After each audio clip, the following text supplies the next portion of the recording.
రతన్ టాటా ఆయన ఓ అరుదైన ఆణిముత్యం. వేల కోట్ల ఆస్తులు ఉన్న అతనిలో అహానికి తావివ్వని తపస్వి. చెప్పాలంటే ఆయన ఓ నికార్సైన దేశభక్తుడు. దేశంలో వ్యాపారవేత్తలు చాలా మంది ఉన్నారు. ప్రపంచ కుబేరుల జాబితాలో బోలెడు మంది ఉన్నారు. కానీ రతన్ టాటా లాంటి వాళ్ళు ఒక్కరే ఉంటారు.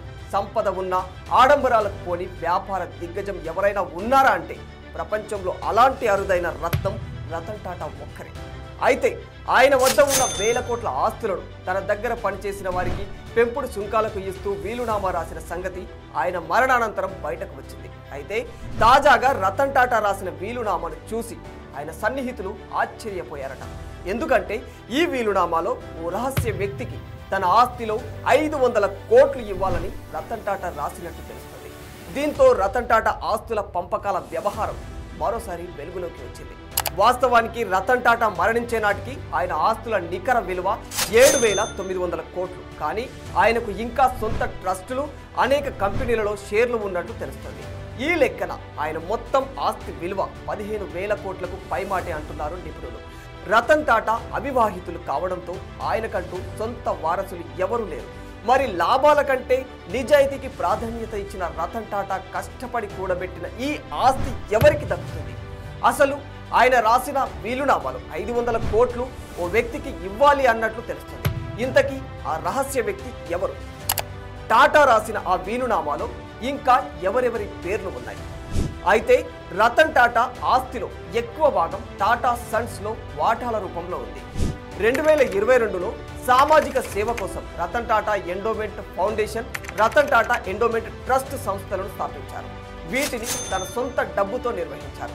దేశంలోని అతిపెద్ద వ్యాపార సంస్థ టాటా గ్రూప్ హోల్డింగ్ కంపెనీ అయిన టాటా సన్స్లో టాటా ట్రస్ట్ల మొత్తం వాటా 66% ఉందట.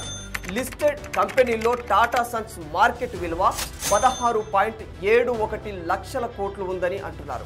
ఓవరాల్ గా రతన్ టాటా రాసిన వీలునామాలో చాలా మంది పేర్లు ఉన్నట్లు వినిపిస్తున్నా అవన్నీ ఊహాగానాలే తప్ప వాటిపై ఖచ్చితమైన క్లారిటీ అయితే లేదు.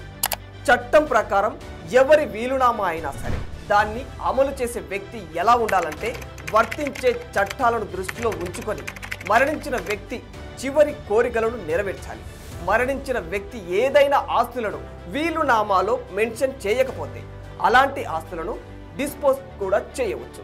ఇక చట్టం ఖచ్చితంగా చెప్పే సూత్రం ఏంటంటే వీలునామా అమలు చేయనంత వరకు మరణించిన వ్యక్తి జీవించి ఉన్నట్లయితే వారి ఆస్తులను ఏ పద్ధతిలో డివైడ్ చేసేవారు అచ్చం అదే పద్ధతిలో నిర్వహించాల్సిన బాధ్యత కార్యనిర్వాహకులకు ఉంటుంది. మరణించిన వ్యక్తి స్పెసిఫిక్ గా వీలునామాలో ఆస్తుల గురించి ఎలాంటి ప్రస్తావన చేయకపోతే అప్పుడు మరణించిన వ్యక్తి కోరికల ప్రకారం ఆ ఆస్తులను విభజించబడతాయి.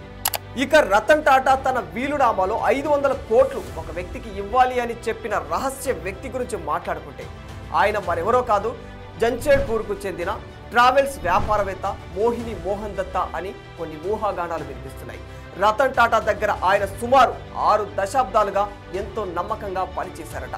తాజాగా గ్రూప్ హోటల్స్లోని తాజ్ సర్వీసెస్తో 2013 నుంచి మోహన్ దత్తాకు చెందిన స్టాలిన్ ట్రావెల్ ఏజెన్సీ కలిసి పనిచేస్తుంది. అలాగే టాటా గ్రూప్ అధికారులు తెలిపిన వివరాల ప్రకారం మోహన్ దత్తా టాటా కుటుంబానికి చాలా సన్నిహితంగా ఉండేవారని కూడా తెలుస్తుంది. రతన్ టాటాకు 24 ఏళ్ల వయసు ఉన్నప్పటి నుంచే దత్తాకు ఆయనతో పరిచయం ఉందట. అలాగే ఈ వీలునామాలో చాలా మంది పేర్లు ఉన్నాయి. దశాబ్దాలుగా తన దగ్గర పనిచేస్తున్న వ్యక్తిగత సహాయకులు రాజన్ షా, సుబ్బయ్య పేర్లు, ఇంకా తాను ఎంతో ఇష్టంగా పెంచుకున్న శునకం టీటో పేరు, అతని ఫౌండేషన్, అతని సోదరుడు జిమ్మీ టాటా, అతని సవతి సోదరులు సిరిన్, డీనా జిజీబోయ్, అతని ఇంటి సిబ్బంది పేర్లు సైతం అందులో ఉన్నట్లు సమాచారం. ఫైనల్ గా రతన్ టాటా వేల కోట్ల ఆస్తి ఎవరెవరికి ఎంతెంత దారాదత్తం చేయనున్నారు అనేది మాత్రం ఇంకా సస్పెన్స్ అనే చెప్పుకోవాలి. For more videos like this, subscribe Big TV channel.